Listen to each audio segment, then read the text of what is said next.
Bonjour et bienvenue sur Contre Pop Culture, je suis très content de vous retrouver pour une nouvelle vidéo. C'est la dernière vidéo de 2022 puisque ce soir c'est le réveillon. Je vais vous présenter la sélection des nouveautés BD de ce mois de décembre. Ça a été un mois un peu plus difficile puisque la majorité des titres étaient parus en octobre et en novembre, et donc là il a fallu un peu plus creuser et chercher pour vous trouver suffisamment de BD à vous présenter. J'ai quand même de très très belles choses puisqu'il y a pas moins de 13 BD à vous présenter. La semaine prochaine, je ferai mon grand bilan de l'année avec les meilleurs BD de 2022, le classement, des meilleurs livres aussi, des romans, des séries, des films que j'ai pu voir. Bref, voilà, le grand bilan de l'année, la grande vidéo de l'année, aussi un bilan sur la chaîne, ce sera la semaine prochaine. On attaque tout de suite avec une BD qui aurait pu être la BD du mois, parce que vraiment c'est un coup de cœur. C'est Bloodstar de Robert Howard, donc l'auteur de Conan le Barbare, qui a été adapté par Richard Corben, le dessinateur de Den. C'est chez Delirium. Bien sûr, c'est une réédition, une très belle réédition d'une aventure qui a été sortie dans les années 75, époque Écho des savanes, Métal hurlant. Et donc l'éditeur Delirium a voulu, avec une belle préface de François Truchot, remettre à l'honneur ce titre en noir et blanc. Alors, ça parle de quoi, Bloodstar? Ça parle de la Terre, un monde post-apocalyptique où il y a une planète qui vient trop près de la nôtre et qui vient faire des raz-de-marée, une destruction, une extinction de masse. Alors, le dessin de Corben est identifiable parmi d'autres, assez influencé. C'est un peu le style Frazetta, avec, vous allez voir, des personnages assez musclés. Et donc, du coup, dans un monde qui a été complètement détruit, la technologie n'est plus là, et bien l'humanité est retournée à la barbarie. Et donc, il y a des créatures un peu mutantes qui attaquent des hordes d'humains, voilà, qui se transforment en chasseurs. Et Bloodstar, qui a une étoile sur le front, et son fidèle compagnon vont être attaqués par des animaux, et le compagnon, le vieux mentor de Bloodstar, va être grièvement blessé, et donc, et mourant, va lui raconter l'histoire de son père qui était un héros et qui s'est battu pour voilà, conquérir sa bien-aimée, et qui va se retrouver nez à nez avec voilà, des créatures et des épreuves terribles. Franchement, c'est super, un noir et blanc excellent, des dessins très très bons, l'histoire en un tome donc complète et vraiment bien. Vraiment bien. On se retrouve un peu à la croisée d'un style un peu entre Conan le Barbare ou même Rahan. Voilà, donc c'est franchement une très bonne histoire. Je ne vous remonte pas plus. Chez Delirium, Bloodstar, une belle édition, voilà, qui était passée par les financements participatifs. Ça coûte 25 €. Voilà, une très belle BD pour tous ceux qui aiment cette époque un peu métal hurlant, de la SF, de la fantasy, et puis ces grands dessinateurs dont Corben fait partie. Ensuite, de la franco-belge, chez Grand Angle, Cléos. Alors ça, c'est une nouveauté qui va sortir vers le 10 janvier, de Marc et Essersal, qui avait scénarisé Tanarive, La Tapie et Kos. Donc c'est le tome 1, celui Cléos, celui qui rêvait de gloire. Donc un premier tome d'une série qui nous emmène en 499 avant Jésus-Christ chez les Grecs. Et il y a un très joli dessin, voilà, très coloré, qui va nous amener chez un jeune homme qui rêve d'aventure. Il se rêve en Achille. Il voudrait faire partie, voilà, de ces grands héros mythologiques grecs, et il n'en peut plus de la lâcheté des habitants qui fuient devant les attaques de pirates.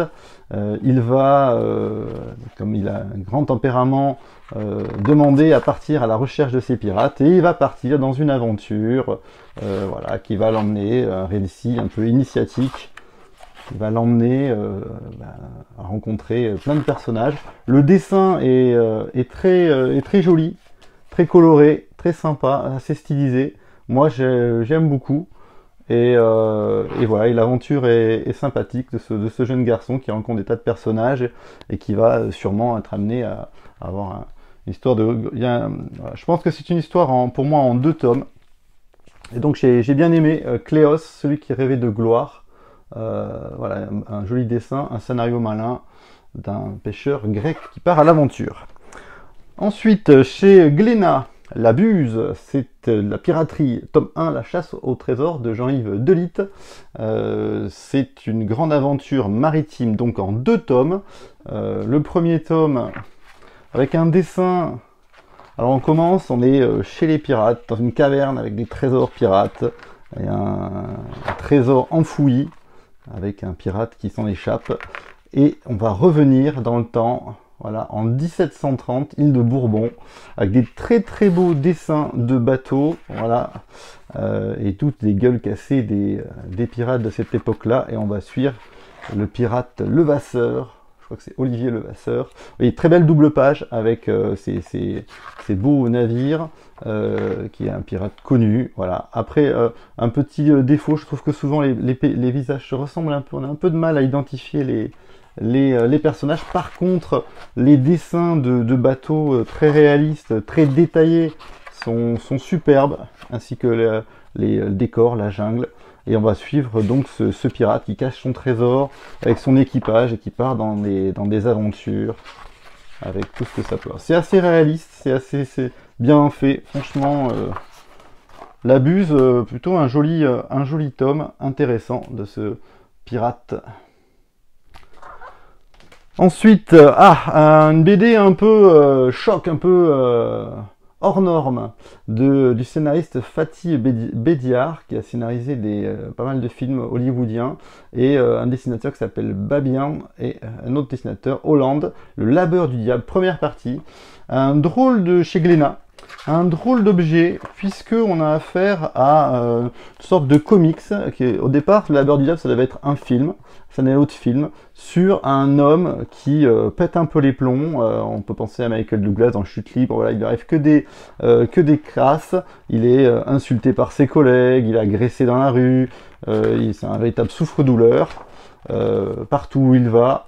Et en fait, l'auteur a voulu, alors on ne sait pas si c'est la folie du personnage et s'il devient fou ou si vraiment c'est surnaturel, mais l'auteur a voulu, voilà, dire que le diable allait prendre possession de lui et lui faire faire se venger, les choses les plus atroces. Alors c'est pas mal fait, on voit son journal intime, le dessin est très bon, la mise en page aussi, et voilà, et donc il va se mettre devenir une sorte de vigilante, une sorte de justicier, et il va se mettre, parce qu'il va trouver le package d'un policier avec tout ce qui va, le badge, les armes et tout ça, et il va suivre les directives de ce diable qui lui parle dans la tête, et il va se mettre à tuer, à se venger de tous les gens. Donc le dessin est très bon, c'est hyper violent quand même, assez gore par moments, trash. Voilà, c'est pour ceux qui ont envie d'une BD qui les secoue. Donc je vous montre pas toutes les images, hein. Une petite nuance. Le dessinateur change sur la fin du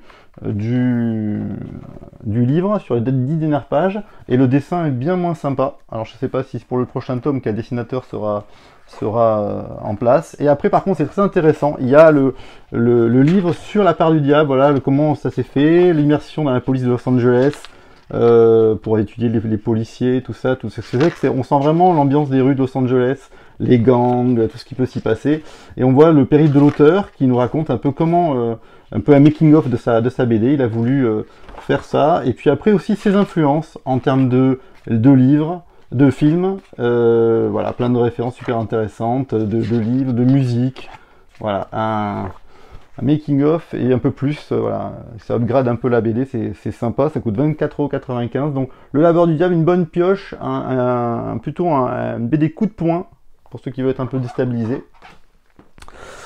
Ensuite, Le Mercenaire, vous savez, je vous avais présenté ces intégrales chez Glénat de Vicente Segreles. Donc là, c'est la 3e et dernière intégrale du Mercenaire.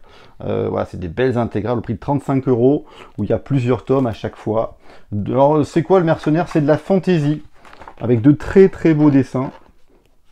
Voilà, des magnifiques mises en page. Là, ce coup-ci, c'est les premières histoires où il a travaillé Segrelets beaucoup plus à l'ordinateur. Ça se voit. J'aime moins. Je préférais quand il était plus en peinture, voilà, que à l'ordinateur. Les aventures de ce mercenaire qui va se retrouver dans un monde, voilà, avec plein de fantaisie, des monstres, des femmes à sauver, des histoires rocambolesques.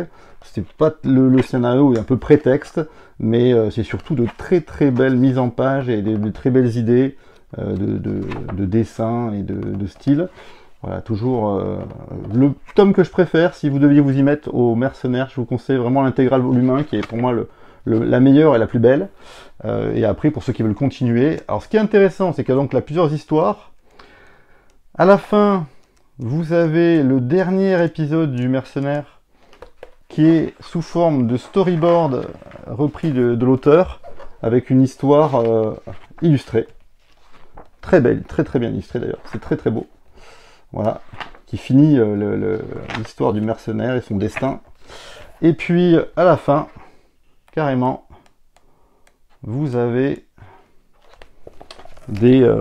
un artbook avec les plus belles couvertures des aventures du mercenaire. Je sais pas si on voit bien, mais en tout cas, c'est super beau. Un dessin magnifique, voilà, de ces aventures. Moi, j'ai beaucoup aimé. J'ai pris les 3 intégrales. Voilà, c'est un classique de la fantasy. Ensuite, encore une intégrale chez Glénat, Le Roi des Mouches de Mezzo et Pyrrhus. Alors Mezzo, il vient de faire Kiss the Sky, voilà. Et donc du coup, avec Pyrrhus, ils ont fait Le Roi des Mouches. Alors là, on se retrouve dans l'univers un peu type Black Hole, avec des personnages un peu à l'américaine. Alors quand je vous dis Black Hole, voilà, c'est la jeunesse un peu désabusée, voilà, un peu comme aux USA. On se retrouve un peu dans la culture américaine des années 80-90 plutôt, avec des jeunes paumés qui passent leur temps à se droguer, boire, faire la fête et à se chercher. Et du coup, il y a toute une galerie de personnages. Et du coup, on suit ces personnages qui vont s'entremêler. Et voilà, entre les jeunes qui se shootent, les parents qui sont complètement à l'ouest. Voilà, c'est une vision très désabusée, cynique de la vie. Et donc, le dessin est très bien. Un peu pop culture. Voilà, on retrouve un peu toutes ces influences de livres à Charles Burns, des choses comme ça. Et donc tous ces personnages se croisent et se recroisent, ils sont tous plus ou moins paumés, plus ou moins, voilà, c'est pas mal foutu, c'est assez long, il y a quand même, puisque c'est une intégrale, plusieurs tomes qui sont regroupés, il y a 200 pages à peu près, et il y a un petit côté, voilà, un petit côté trash, un petit côté, voilà, underground, de ces jeunes qui se retrouvent et qui se cherchent. C'est pas mal, franchement, pour ceux qui aiment ce genre de dessin et ce côté-là. Donc le Roi des Mouches. Ensuite, encore une BD un peu différente, un peu hors norme. Je la classe dans les BD, mais c'est pas vraiment. C'est Delilah à Belleville. C'est en fait Eddie Mitchell et Ralph Meyer. Ralph Meyer, c'est le dessinateur d'Undertaker, que tout le monde connaît, super dessinateur, qui adapte une nouvelle d'Eddie Mitchell. Il avait fait un livre en 94 qui s'appelait Petit Claude, et il adapte cette nouvelle de Delilah à Belleville. Donc c'est le texte d'Eddie Mitchell et les illustrations qui sont magnifiques de Ralph Meyer sur l'après-guerre, les années 50, la jeunesse de Eddie Mitchell à Paris, dans ses quartiers. Et vous savez qu'Eddie Mitchell, il est passionné de films américains, de western, de musique, voilà, mais de BD aussi, il en parle beaucoup, et du coup, voilà, sa jeunesse pauvre, voilà, avec ses parents, il n'a pas de sous, c'est pas un petit voyou, mais bon, il essaye un peu de vivre comme il peut, et il va se retrouver embarqué par les sales types qui veulent lui faire un coup pour gagner de l'argent, voilà. Mais c'est plus un prétexte, cette histoire, que surtout une balade dans le Paris de cette époque-là, avec les cinémas, les pubs, l'ambiance de Paris à cette époque-là, les troquets, voilà. Et on s'y retrouve complètement, et la plume d'Eddie Mitchell est très sympa, et les dessins de Ralph Meyer sont superbes. C'est vraiment un petit retour aux sources pour ceux qui ont envie de revivre cette époque à Paris, avec les motos, la gomina et tout ça, les publicités sur les murs. Franchement, un très bon moment. Ça coûte 19 €, c'est assez court, hein. Il y a 70 pages, mais c'est un bel objet, et Ralph Meyer, c'est vraiment un super dessinateur. Alors presque aimé qu'il adapte complètement le livre au Petit Claude, avec un livre illustré, ça aurait été top. Peut-être qu'il fera d'autres numéros.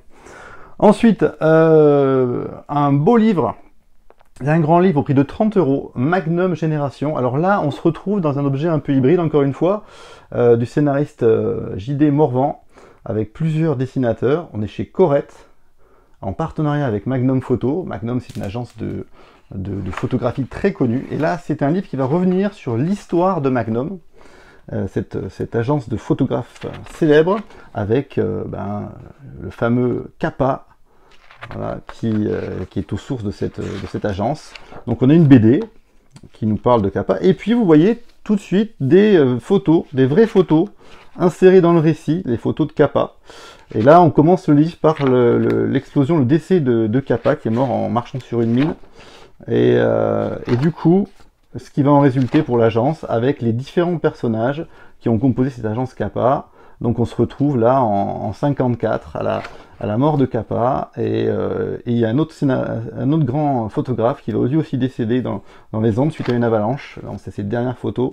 Et donc vous voyez ce mélange entre BD et photo, ce qu'on appelle un peu les docu-BD, et bien franchement c'est très sympa. Et toute l'histoire de cette agence, alors c'est une riche BD, avec toutes ces photos que vous pouvez avoir. Et puis on va revenir dans le temps sur la création de l'agence, la jeunesse de Capa, et puis tous ces grands photographes qui va croiser, Cartier-Bresson, Besson, voilà, toutes ces photos légendaires qu'on a. Alors moi je suis pas du tout spécialiste de photos, hein, voilà, mais ça c'est des photos très connues, et ça donne envie de s'intéresser à l'univers de la photo. Le dessin est bien fait, et puis surtout l'ajout de ces photos met un côté réaliste.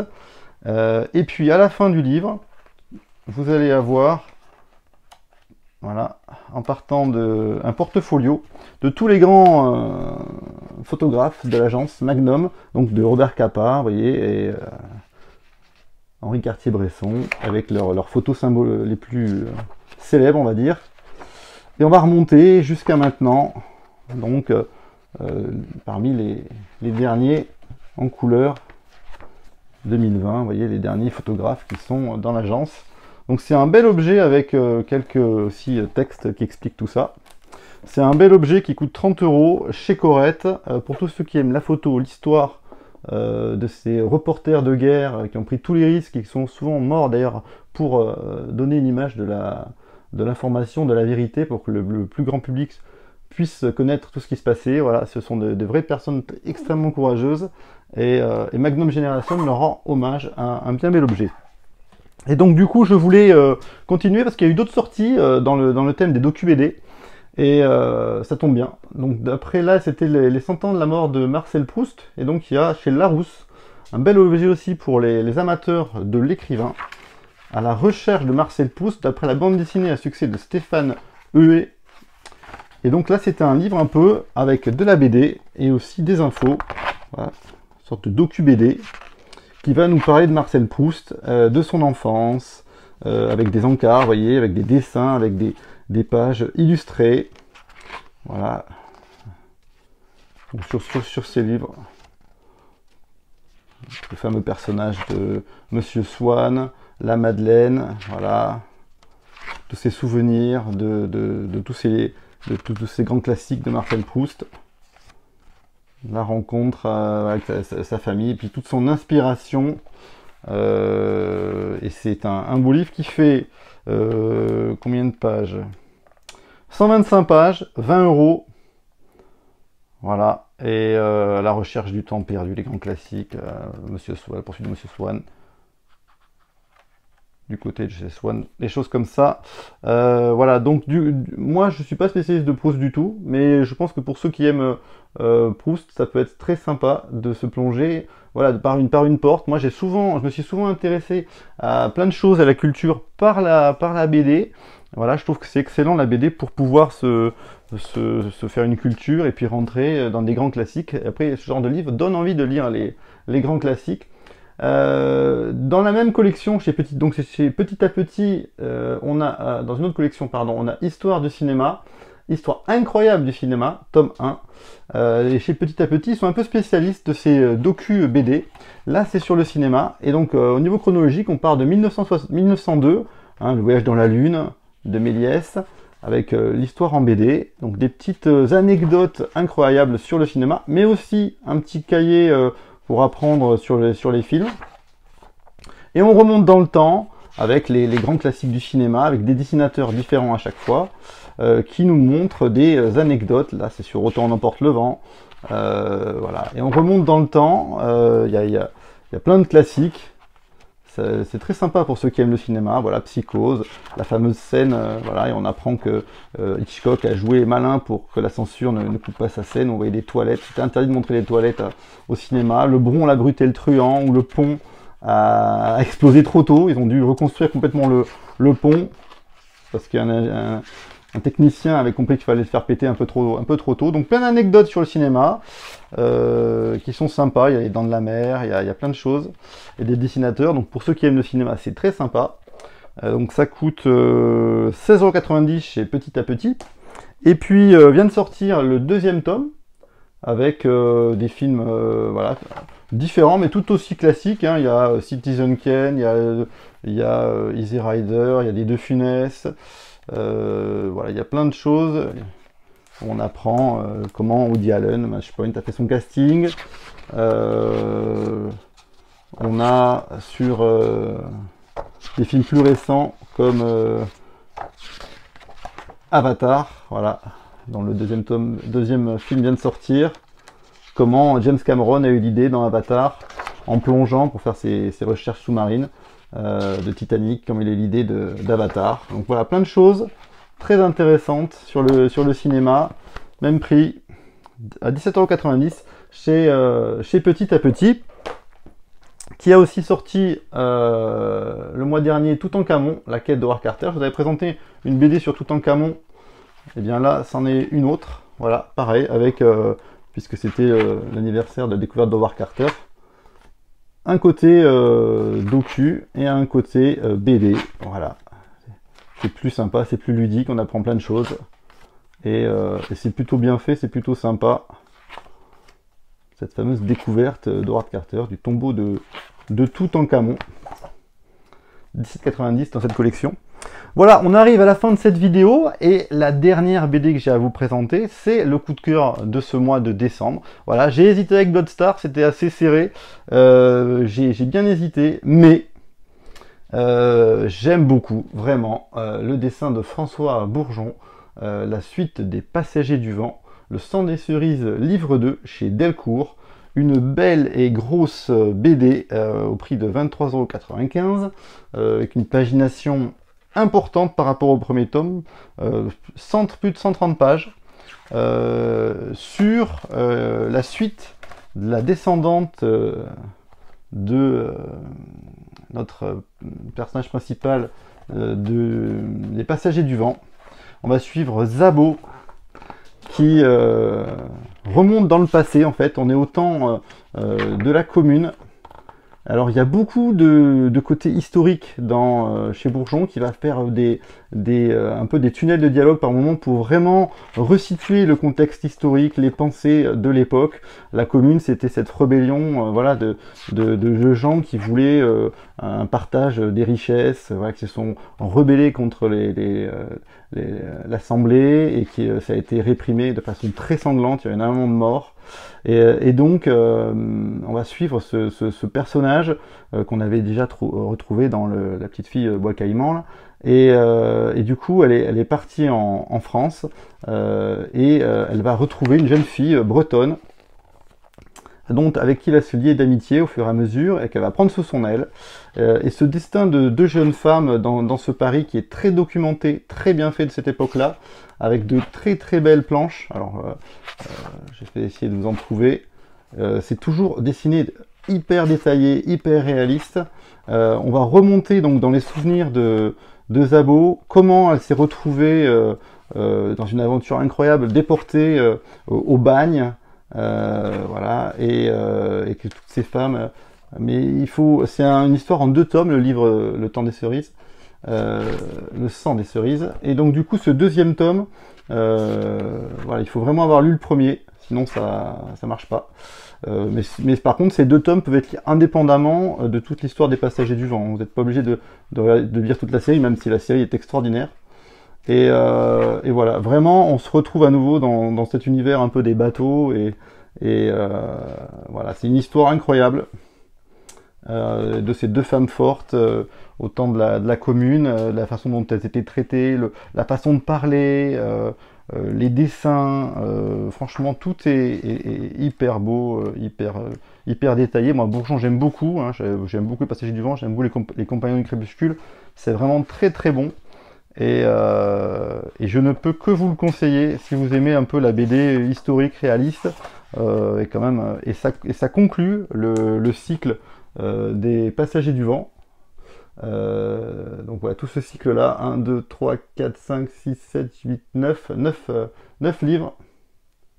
9 livres à lire, voilà, si vous aimez, il y a des intégrales. Les Passagers du Vent, c'est vraiment excellent. C'est un classique de la BD. Et Le sang des cerises, voilà, c'est vraiment un destin incroyable de cette femme. Et c'est vraiment très très solide. Voilà pour ces BD du mois de décembre. Bientôt, donc comme je vous le disais, le bilan de l'année, la semaine prochaine, le grand bilan. Ça va pas être facile de trouver la BD de l'année dans les récits courts, parce qu'il y a beaucoup de candidats, des très très bonnes choses. Et puis aussi, j'aurai un top sur les meilleures BD de l'année en série. Voilà pour les séries et donc pour les BD, et donc il y aura après tous les autres bilans de l'année la semaine prochaine. Donc j'ai pas mal de choses à vous présenter encore, et puis après on repartira sur 2023 avec encore plein de beaux livres à vous présenter. Voilà, je vous souhaite un très bon réveillon, amusez-vous bien, et on se retrouve la semaine prochaine pour le grand bilan. Allez, à bientôt, au revoir.